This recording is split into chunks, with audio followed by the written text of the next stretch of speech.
आज हम पर्यावरण और पारिस्थितिकी पर एक गहरी और विस्तृत चर्चा करने वाले हैं। हमारे पास जो सामग्री है वो खास तौर पर सीजीपीएससी और दूसरी एक दिवसीय परीक्षाओं की तैयारी करने वालों के लिए तैयार की गई है। बिल्कुल। कोशिश ये रहेगी कि हम हर जरूरी फैक्ट और कॉन्सेप्ट को एक एक करके समझें। हमारा लक्ष्य है कि कोई भी महत्वपूर्ण जानकारी छूट ना जाए और सब कुछ एक क्रम में मतलब स्पष्ट हो जाए। तो चलिए शुरू करते हैं। तो हमारी आज की चर्चा का विषय है पर्यावरण और पारिस्थितिकी, संपूर्ण सार संग्रह। जैसा कि नाम से ही जाहिर है, हम इसे एक ही बार में पूरी तरह से कवर करने की कोशिश करेंगे। हाँ, और हमारा ध्यान बुनियादी बातों और उन तथ्यों पर रहेगा जो परीक्षा में सीधे पूछे जाते हैं। इसे एक मजबूत रिवीजन की तरह समझ सकते हैं। चलिए, पर्यावरण को समझने के लिए इसकी जो शब्दावली है वहां से शुरू करते हैं। कुछ शब्द बार बार आते हैं, जैसे इकोलॉजी। ये शब्द दिया था अर्नेस्ट हैकल ने। अर्नेस्ट हैकल। इकोलॉजी का मतलब है जीवों का उनके पर्यावरण के साथ जो रिश्ता है उसका अध्ययन। अच्छा। हाँ, अब इसी से जुड़ा है इकोसिस्टम। ये शब्द दिया A.G. टांसले ने। अच्छा, तो इकोलॉजी अध्ययन हो गया और इकोसिस्टम वो जगह, वो तंत्र। बिल्कुल, जैसे कोई जंगल या तालाब, वो पूरा एक इकोसिस्टम है। फिर आता है बायोडायवर्सिटी, यानी जैव विविधता। ये शब्द W.C. रोजन ने दिया था, लेकिन इसे पॉपुलर बनाया E.O. विल्सन ने, है ना? एकदम सही। और इसी बायोडायवर्सिटी से जुड़ा है बायोडायवर्सिटी हॉटस्पॉट का कॉन्सेप्ट। ये आइडिया नॉर्मन मायर्स का था। ओके। और पारिस्थितिक पिरामिड, यानी इकोलॉजिकल पिरामिड, वो चार्ल्स एल्टन की देन है। और आखिर में जो बहुत जरूरी है वो है ऊर्जा का 10% नियम, जिसे लिंडमैन ने दिया था। हाँ, लिंडमैन का 10% नियम। ये सुनने में तो बहुत सरल लगता है कि एक पोषण स्तर से दूसरे में केवल 10% ऊर्जा ही जाती है, तो बाकी 90% का क्या होता है? वो जो 90% ऊर्जा है वो ऊष्मा मतलब हीट के रूप में नष्ट हो जाती है, या फिर जीव अपनी रोज की क्रियाओं में उसे खर्च कर देता है। जैसे अगर पौधों के पास 1000 जूल ऊर्जा है तो उन्हें खाने वाले शाकाहारी को सिर्फ 100 जूल मिलेगी। और फिर उस शाकाहारी को खाने वाले मांसाहारी को सिर्फ 10 जूल। हाँ, और सबसे ऊपर वाले शिकारी तक पहुंचते पहुंचते केवल 1 जूल। इसीलिए खाद्य श्रृंखलाएं ज्यादा लंबी नहीं हो सकती। अब पिरामिड पर आते हैं। संख्या का पिरामिड और जैव भार का पिरामिड, ये दोनों सीधे या उल्टे हो सकते हैं? हाँ, बिल्कुल हो सकते हैं। जैसे एक पेड़ पर हजारों पक्षी रहते हैं तो संख्या का पिरामिड उल्टा हो गया। आधार छोटा, ऊपर का स्तर बड़ा। अच्छा, लेकिन मैंने सुना है कि ऊर्जा का पिरामिड हमेशा सीधा रहता है, वो कभी उल्टा नहीं हो सकता। एकदम सही, क्योंकि ऊर्जा का प्रवाह हमेशा एक ही दिशा में होता है और हर स्तर पर ऊर्जा कम होती जाती है, बढ़ती कभी नहीं। इसलिए ये हमेशा सीधा ही रहेगा। चलिए, अब खाद्य श्रृंखला को समझते हैं।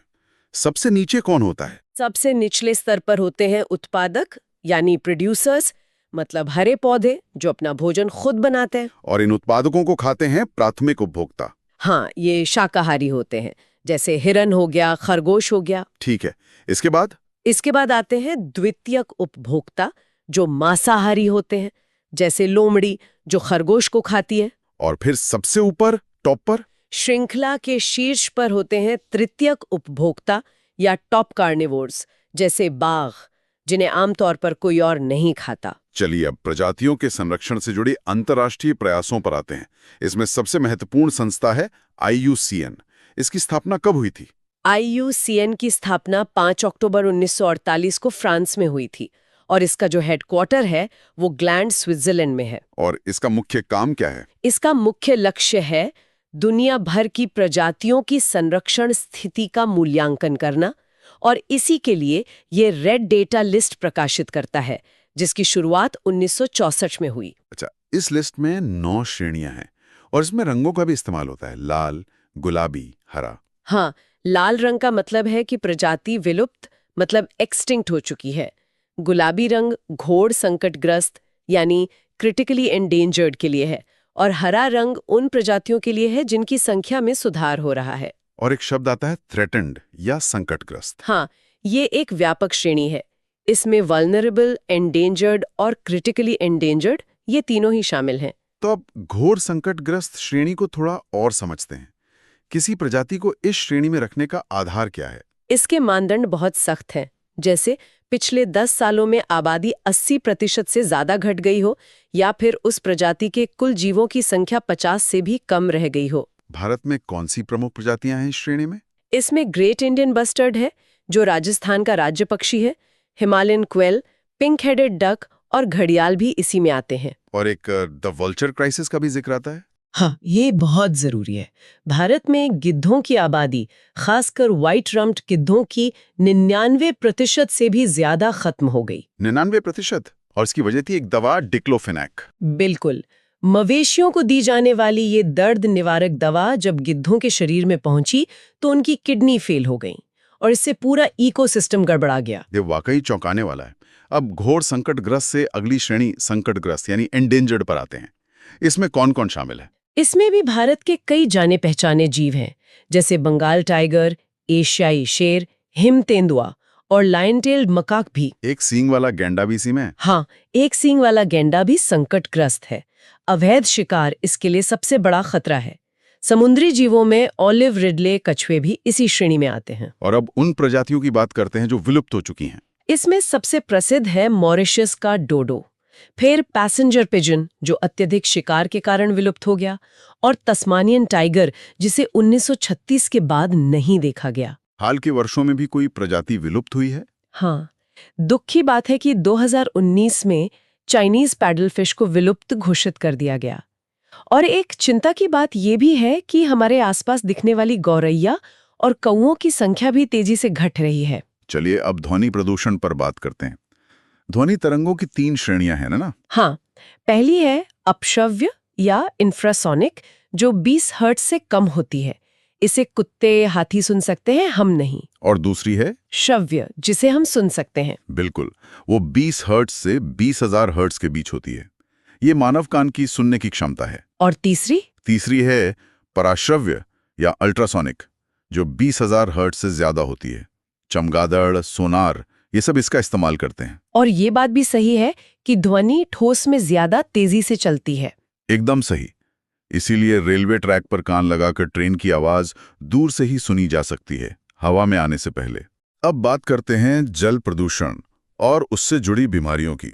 पारा यानी मर्करी से कौन सी बीमारी होती है?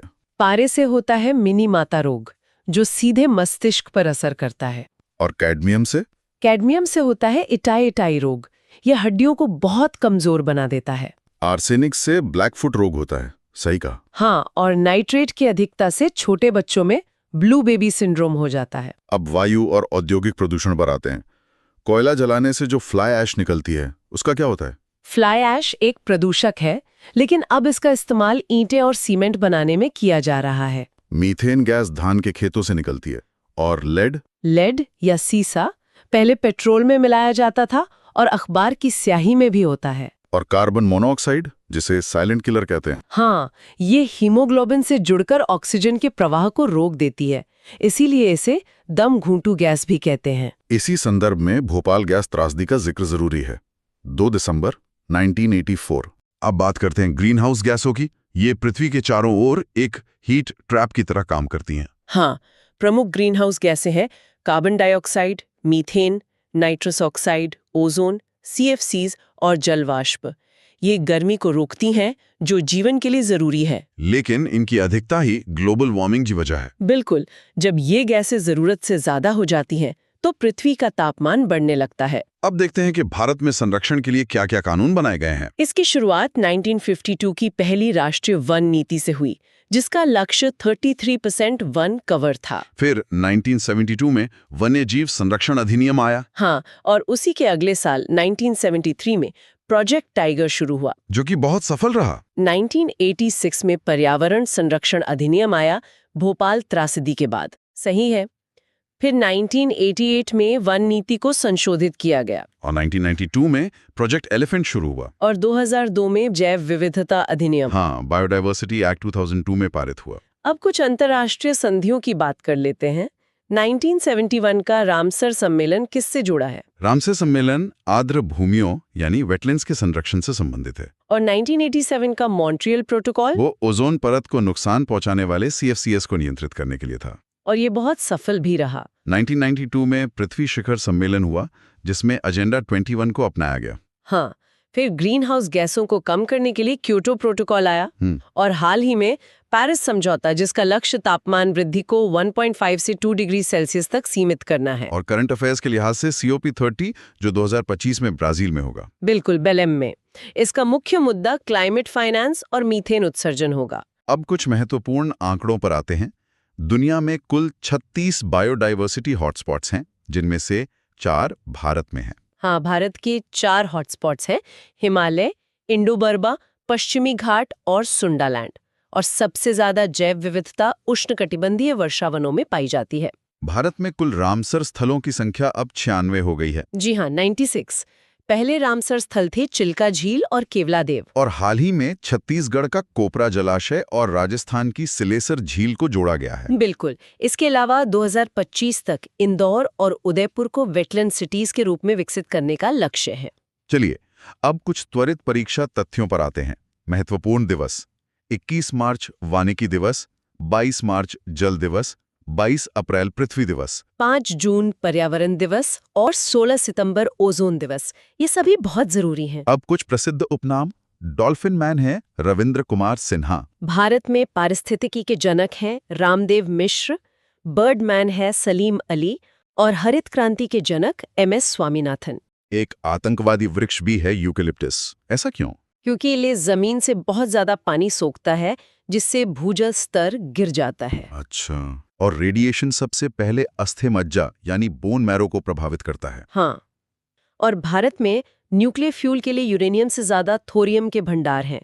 और सबसे ज्यादा नेशनल पार्क मध्य प्रदेश में है, कुल 12। तो ये था पर्यावरण और पारिस्थितिकी पर हमारा संपूर्ण विश्लेषण। हमें उम्मीद है कि ये जानकारी आपकी तैयारी में बहुत मददगार साबित होगी और सभी महत्वपूर्ण बिंदु अब आपको स्पष्ट हो गए होंगे। चैनल को लाइक, शेयर और सब्सक्राइब करना ना भूलें। ये वीडियो आपकी तैयारी के लिए एक मस्ट वॉच संसाधन है। इसे बार बार देखें ताकि सभी तथ्य आपको याद हो जाएं। आपकी परीक्षाओं के लिए बहुत बहुत शुभकामनाएं।